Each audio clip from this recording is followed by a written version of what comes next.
Hello and welcome everybody to Capital of Chess. My name is Jack, and today we're taking a look at the Phillidor position. The Phillidor position is a very famous endgame study that all tournament players need to know. So, in this position, it's black to move and draw.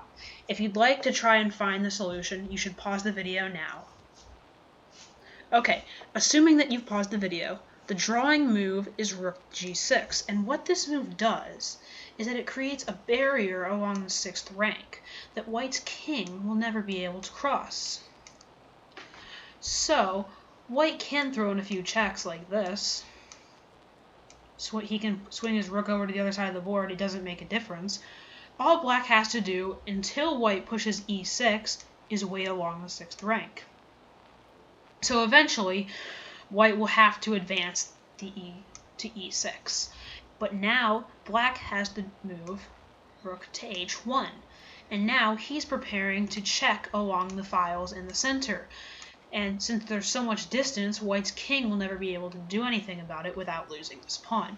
So I'll just show a sample variation after rook a8 check, king to e7, king to e5, rook e1 check, king to d5. Rook d1 check, and now the checks are never ending. And if white's king ever leaves, then that will allow king takes pawn.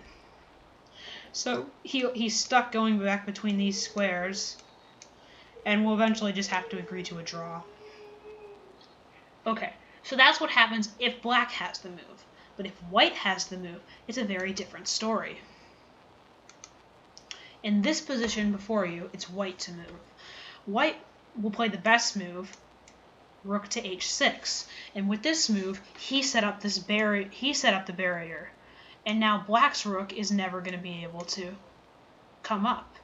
So black will just play a move, king to d7. He seems unimpressed.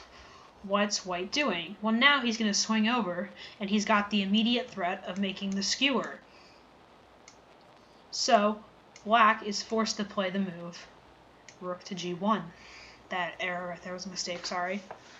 So now, rook to a7 check, king to e8, and king to d6.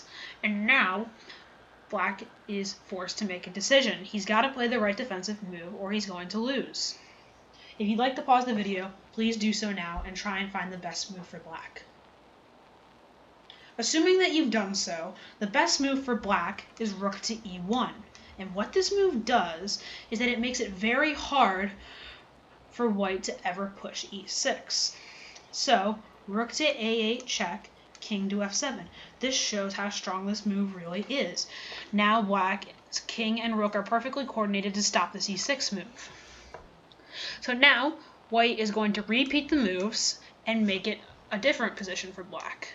After king to e8, king to d6. And now he's threatened with immediate mate. So how should black get out of this? If you'd like to pause the video, please do so now.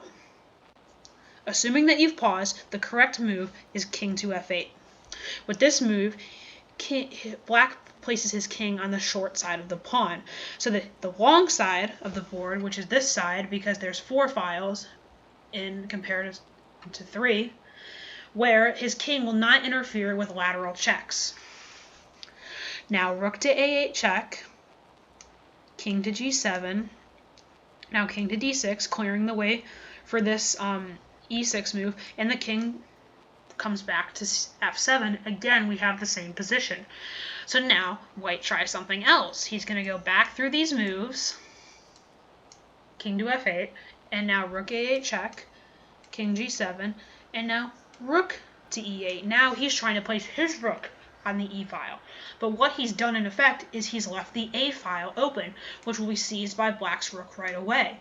And now, like I said, the king is over here and it's non-interferent. Let's say if it was on D8, where white's king might be able to find safety via running this way and using the king on D8 as a shield. But black's king went to F8, so this problem is non-relevant.